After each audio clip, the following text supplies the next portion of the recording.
So, now let us go back to our free energy.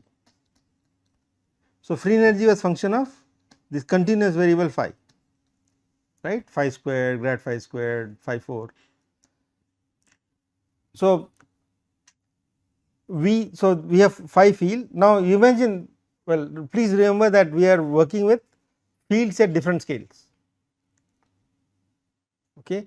So, we do coarse graining. So, we are basically looking at larger scales. In wave number space, so in Fourier space,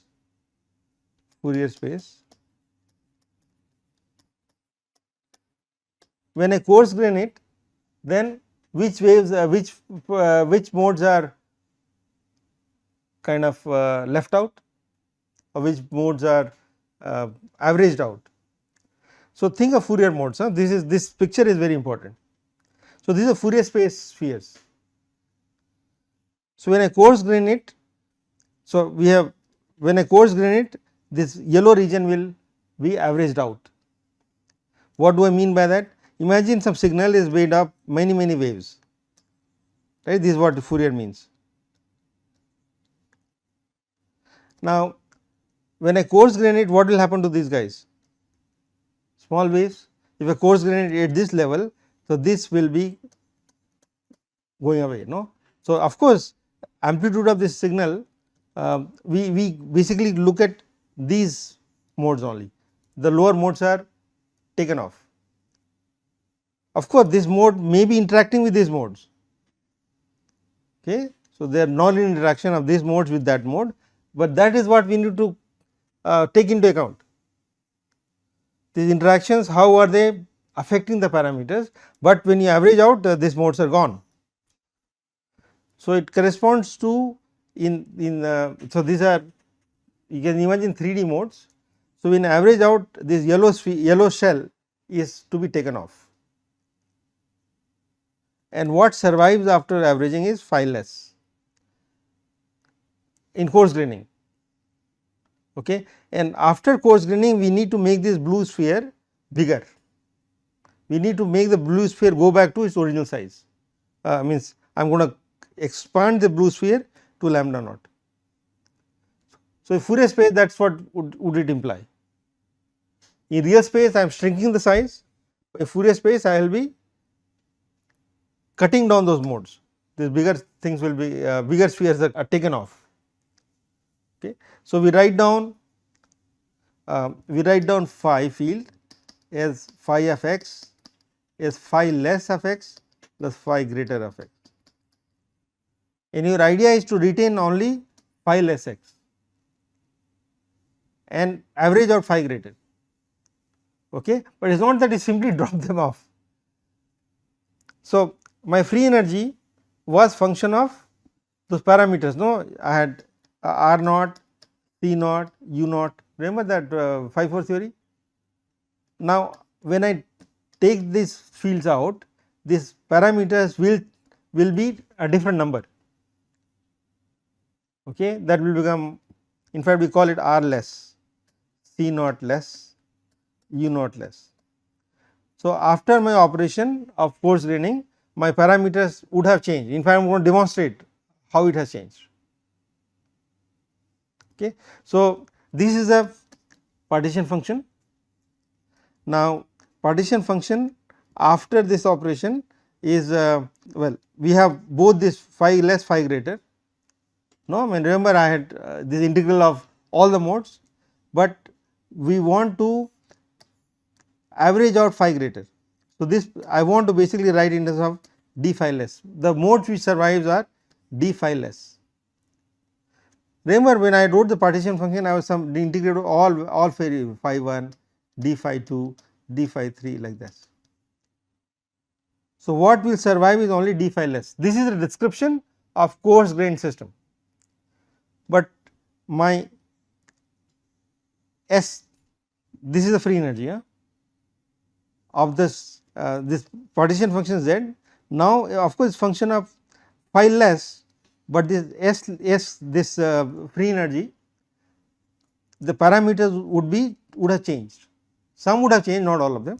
Some parameter would have changed under this operation. This is a reduction operation. and this is what Wilson did it carefully, okay, and this is what I will describe how to do it for Pfeiffer theory. Okay.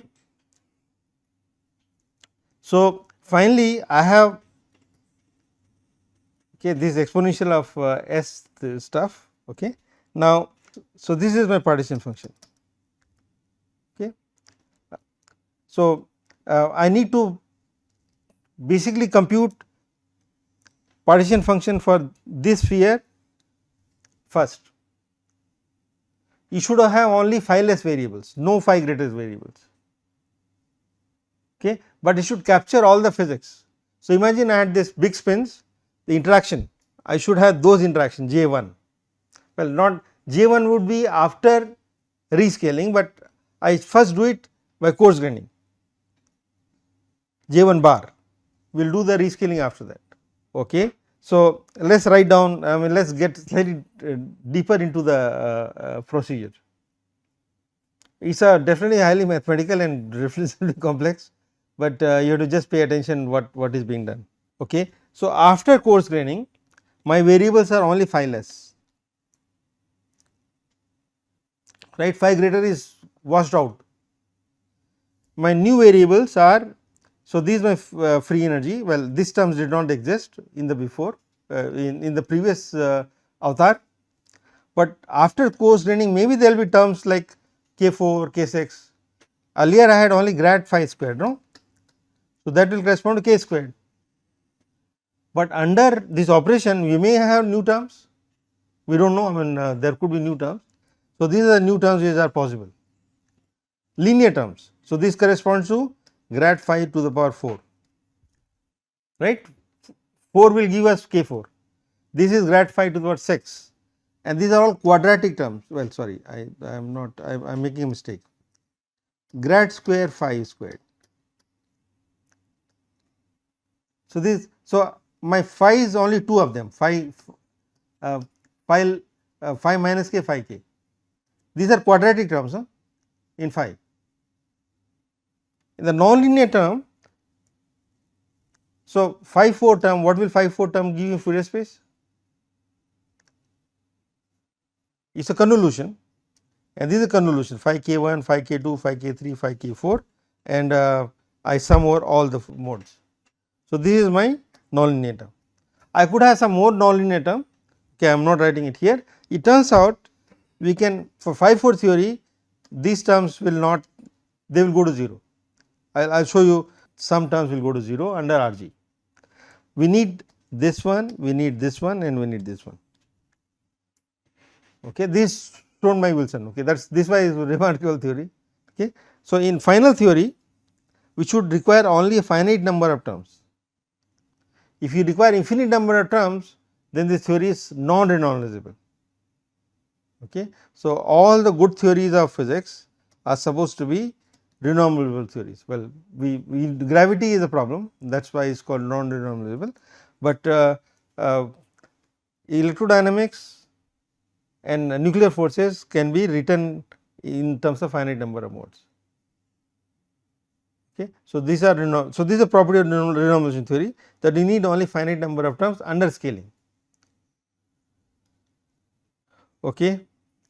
So, and step 2 is rescaling. So, that is how does it look like. So, well, let us look at some simple properties which we need. So, this is my original. So, here my variables are these cross variables. Okay. When I do rescaling, I basically bring down the scale to this grid. So, what I am doing? I am writing my x prime variable for this box, which is x by b. Here right now b is 4. Is that clear to everyone? So, I am compressing it. So, my what was unit 16 will become 4, 4 will become 1. Okay. So, that is what we got. So, my integral, so by the way this integral must be the same, these two integrals must be the same under this operation. Okay, my free energy should give me the same number under this operation. Okay. So, we our in the at this level in the before scaling, my variables are phi less, c less, c4 less and so on, but after rescaling it is r prime, c prime, c4 prime like that. Okay. And my variable from phi less, it has become phi prime. Okay. Now, some interesting observation, it turns out, which we will do it later, the c less and c prime are unchanged. Okay. C less and C prime are unchanged. So, you can just take my word for it. So, here, so I want this integral and this integral must be the same value integral. No? Well, let us for right now forget about C prime being equal to C less, but when I want this integral to be less same. So, I get C less. What will this give us? X d dx is a d dimensional integral. So, it will give me x to the power d, no. If it is radius, then r to the power d. I am just writing this x to the power d, okay, radius. Now, grad is 1 by length square. So, I just write is grad square and this phi less squared. Okay. I am just writing this integral here. You should think of x as a radius. Now, what about this integral? This is x prime to the power d, right, this guy. C prime is here, grad prime squared, phi prime squared. Now, what does x to the d by grad square multiplied by grad square will give you? Is radius to the power d minus 2. Okay. This object will give you r prime to the power d minus 2. What is the ratio of the two? R prime by r is b, right, r prime by r is 1 by b. Okay. So, just substitute it there and assume C less is equal to C prime. Okay. It turns out C does not change. So, I am going to show it later, okay. Just you have to bear with me. Then, so I am writing phi prime by phi less. So, you take this to the left hand side, phi prime by phi less squared and you get x by x, I get x to the power d minus 2 divided by x prime to the d minus 2. What will that give you? X by x prime is b, b to the power d minus 2. Okay. So, this is the property for the variables. How does variable scale or how does variable change under scaling? Is that clear to everyone? Okay. Now, you have to follow the same logic. Now, what about R? Now, by the way, we are now how does the field change? This C and C prime being equal gives you the scaling of the fields. By the way, this is very important, field scaling. Now, we can use this to find how R less and R prime are related. What will I do? Let us just do it quickly. R less x to the power d phi less squared equal to R x prime to the power d phi prime to the power squared. Okay. Yes. So, R less equal to R x prime by x to the power d, what will that be? 1 by b to the power d. Okay. And what is phi prime by phi less to the power d? It is going to be b to the power d minus 2, right. I just replace it here. So, b to the power d cancel. So, r b minus 2.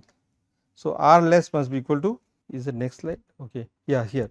So, I am just doing the algebra here, r less, well, I had put r less equal to r prime b minus 2. So, this is how we prove it. So, under scaling this parameter r will transform like that. Okay. You can apply the same logic, C prime I will not discuss it, C prime will go b minus 2 C, so C4 less. Now, that is what, when b is going bigger and bigger, so what happens to C4 prime? Decreases, right. So, it keeps decreasing. So, that is why it goes to 0. So, that is why we do not need the grad square squared. Okay. you can show that C6 will also go to 0 in the same manner, but R prime is increasing, you see R prime is increasing. So, R is important variable, and we can also apply exactly same logic, and you can show how does U prime and U less are related. U prime is U less to the power of multiplied by B to the 4 minus D. Okay. So, what does it mean? For D greater than 4, this will become small, right.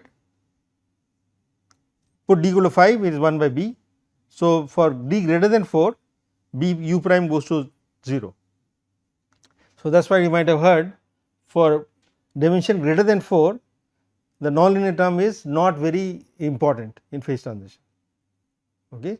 The origin is this scaling formula. We can also talk about U6, U6 will go like that. So, it turns out for D greater than 3, U6 will go to 0. So, 3 and beyond, well, beyond 3 this is not relevant, and H we can follow the same logic, H prime goes like that. It turns out H will be important for all dimension. Okay, we can see that D equal to 1 also important, D equal to 2. So, this field variable, external field variable H is important. So, that is why we need to worry about R prime and H prime. Okay. These only under scaling, but coarse graining what happens is not covered here. Coarse graining we need to study how the this one effect only. So, coarse graining effect has to be studied, and that is a more complicated calculation.